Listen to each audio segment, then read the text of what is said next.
Hi കൂട്ടുകാരെ, എല്ലാവർക്കും സ്വാഗതം.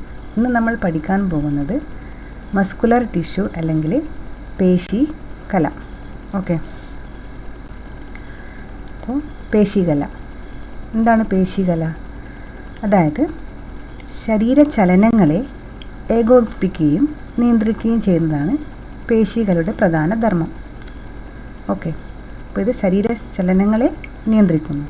അപ്പോൾ ഇവിടെ നമുക്ക് പഠിക്കാനുള്ളത് 3 തരത്തിലുള്ള പേശികലകളാണ്. അതായത് അസ്ഥിപേശികല അല്ലെങ്കിൽ സ്കെലറ്റൽ മസിൽ എന്ന് പറയും ഇംഗ്ലീഷിൽ. അസ്ഥിപേശികല അല്ലെങ്കിൽ രേഖാങ്കിത പേശികല ഓർ സ്ട്രക്ചറൽ മസിൽസ്. ഇനി അടുത്തത് മിനുസ പേശികല. ഇതാണ് മിനുസ പേശികല അല്ലെങ്കിൽ സ്മൂത്ത് മസിൽസ് എന്ന് പറയുന്നത്. ഇതാണ് ഹൃദയ പേശികല അല്ലെങ്കിൽ കാർഡിയാക് മസിൽസ്. ഹൃദയ പേശികല അല്ലെങ്കിൽ കാർഡിയാക് മസിൽസ്. അപ്പം ഇന്ന് നമുക്ക് പഠിക്കാൻ ഏതാണ്? സ്കെലറ്റൽ മസിൽസ് അല്ലെങ്കിൽ അസ്ഥി പേശികലയെ പറ്റി. ഓക്കെ, അപ്പം എന്താണ് അസ്ഥിപേശികല എന്ന് നോക്കാം. ഇത് അസ്ഥിയുമായി ബന്ധിപ്പിച്ചിരിക്കുന്നു. ഇവയിൽ രേഖകൾ അല്ലെങ്കിൽ സ്ട്രയേഷൻസ് ഉണ്ട്.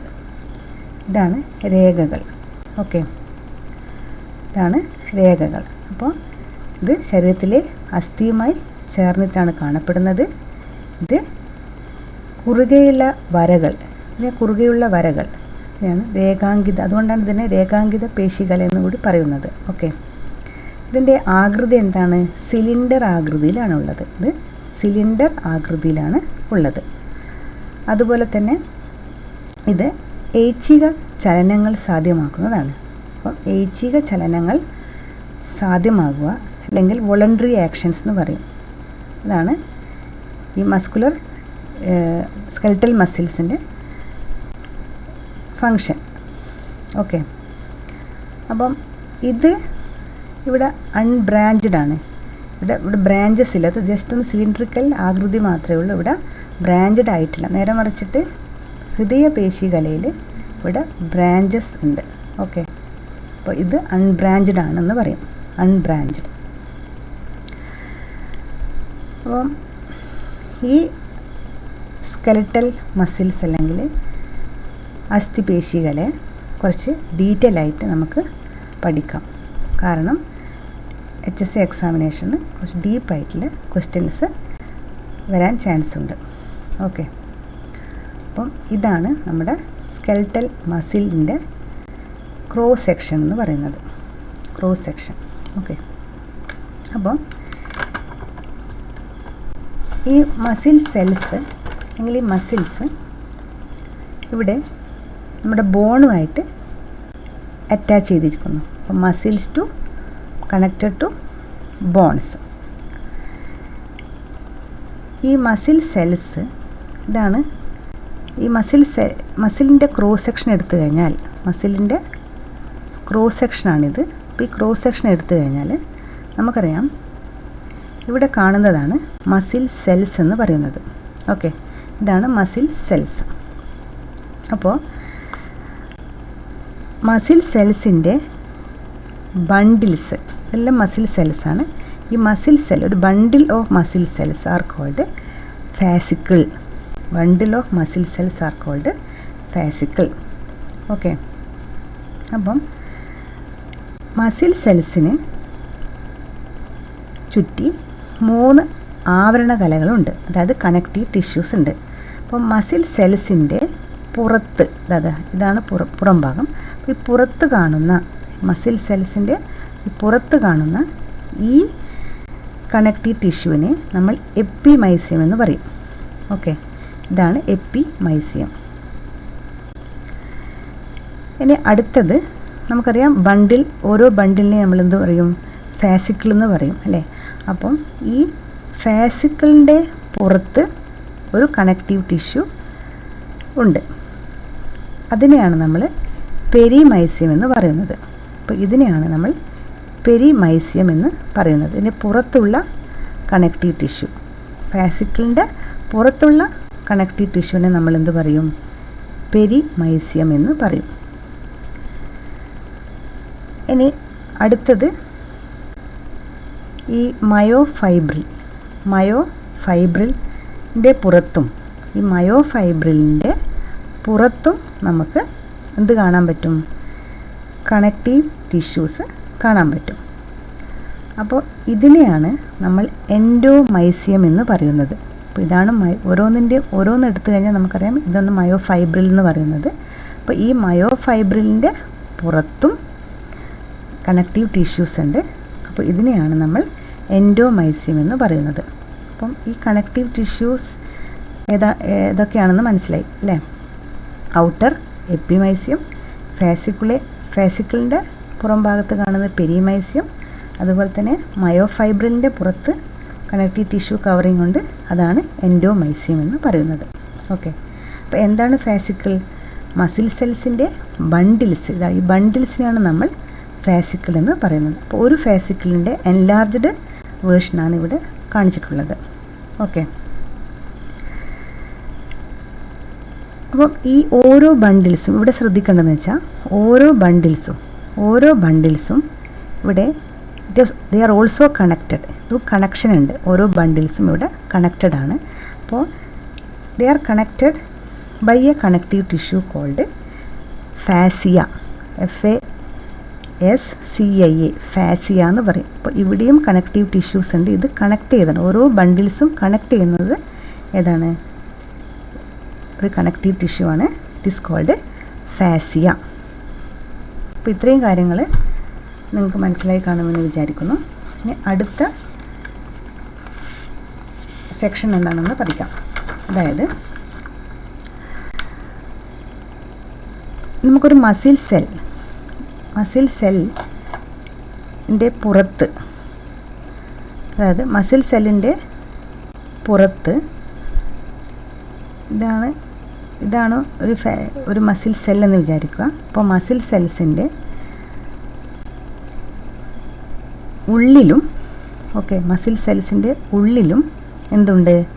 ബണ്ടിൽസ് ഉണ്ട്. അപ്പോൾ മസിൽ സെൽസ്, ഇതാണ് ഓരോ മസിൽ സെല്ലാണിത്. അപ്പോൾ ഇത് ഓരോ മസിൽ സെൽസാണ്. അപ്പോൾ ഈ ഓരോ മസിൽ സെൽസിൻ്റെ ഉള്ളിലും എന്തുണ്ട്? ബണ്ടിൽസ് ഉണ്ട്. ബണ്ടിൽസ് ഉണ്ട്. അപ്പോൾ ഈ ബണ്ടിൽസിനെയാണ് നമ്മൾ മയോഫൈബ്രിൽ എന്ന് പറയുന്നത്. അപ്പോൾ ഇതെല്ലാം ഓരോ മസിൽ സെൽസാണ്. അപ്പോൾ ഓരോ മസിൽ സെൽസിൻ്റെയും ഉള്ളിൽ ബണ്ടിൽസ് ഉണ്ട്. ഇതാണ് ബണ്ടിൽസ്.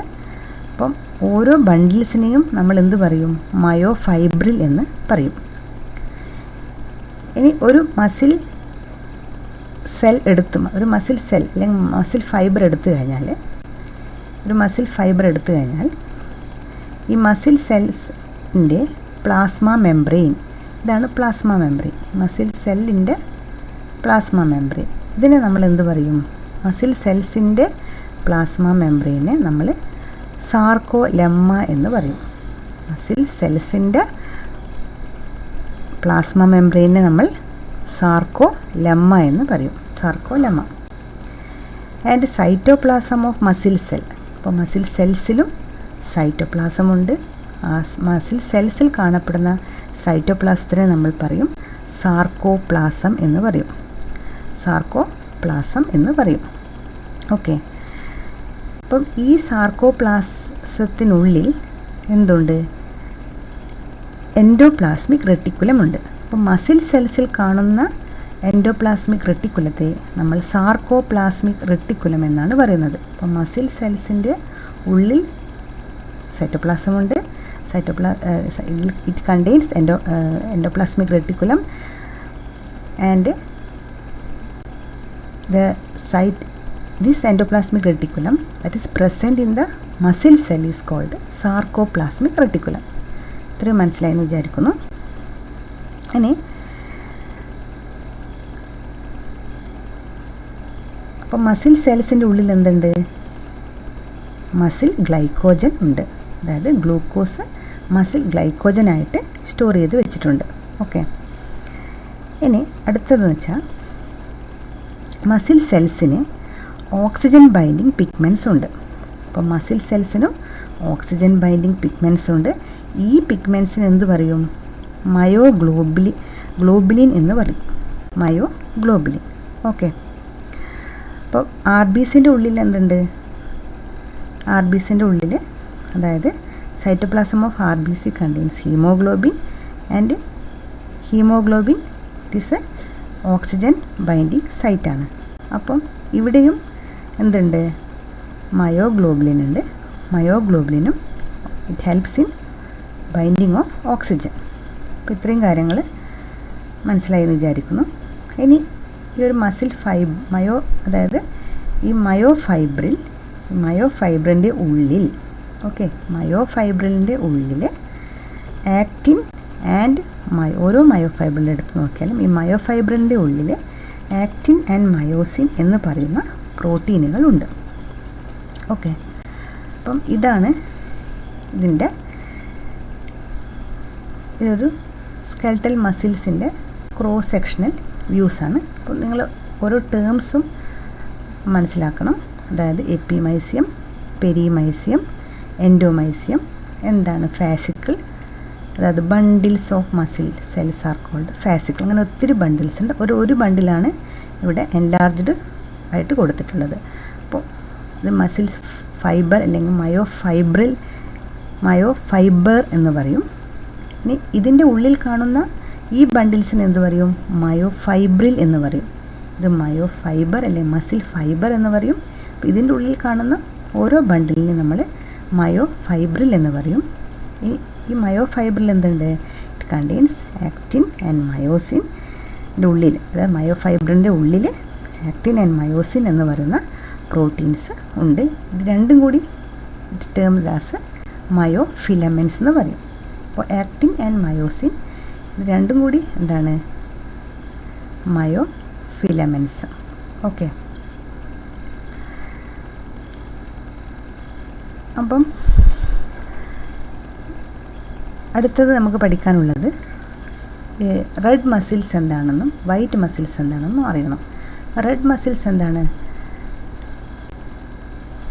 ഇവിടെ red muscles are red due to വായിക്കണം കേട്ടോ. Red muscles are red due to red pigment myoglobin. അപ്പോൾ റെഡ് മസിൽസ് റെഡ് ഇൻ കളറായിരിക്കും. എന്തുകൊണ്ടാണ്? Due to the presence of myoglobin. The myoglobin stores oxygen which is used by mitochondria for the synthesis of ATP. അപ്പോൾ myoglobin എന്തുണ്ട്? It stores the oxygen. അപ്പോൾ അത് mitochondria use ചെയ്യും എന്തിന്? Four the synthesis of ATP. അപ്പോൾ this is smaller in size. അപ്പോൾ red muscles എന്താണ്? Size smaller ആയിരിക്കും. ഇതിൻ്റെ സൈസ് സ്മോളർ ആയിരിക്കും. അതുപോലെ തന്നെ ഇതിൻ്റെ മൈറ്റോകോൺട്രിയ എന്ന് പറയുന്നത് ഹാവ് ലാർജ് നമ്പർ, ഒത്തിരി മൈറ്റോകോൺട്രിയ ഇതിൽ ഉണ്ട്. ഓക്കെ, അപ്പം നമ്മുടെ റെഡ് മസിൽസ് എന്താ? Lot of myoglobin. ഇനി അടുത്തത് വൈറ്റ് മസിൽസാണ്. അതായത് white muscles are bigger in diameter കുറച്ച് വലുതായിരിക്കും. It contain small amount of മയോഗ്ലോബിൻ്റെ എമൗണ്ട് ഇവിടെ കുറവായിരിക്കും. And less number of mitochondria ഇവിടെ കുറവായിരിക്കും. അപ്പോൾ സൈസും സ്മോളാണ്, അതുപോലെ തന്നെ മൈറ്റോകോൺട്രിയയുടെ എമൗണ്ടും ഇവിടെ കുറവായിരിക്കും. പക്ഷേ റെഡ് മസിൽസിലോ മൈറ്റോകോൺട്രിയയുടെ അളവ് കൂടുതലായിരിക്കും. പക്ഷേ they are also smaller in size but have large number of mitochondria. അപ്പോൾ ഇവിടെ എന്താണ്? ഇവിടെ സ്മോൾ എമൗണ്ട് ഓഫ് മയോഗ്ലോബിൻ. ഇവിടെ മയോഗ്ലോബിൻ പിഗ്മെൻറ്റ് കൂടുതലാണ്. ഇവിടെ റെഡ് മസിൽസിൽ മയോഗ്ലോബിൻ കണ്ടൻറ്റ് ഇവിടെ കൂടുതലാണെങ്കിൽ വൈറ്റ്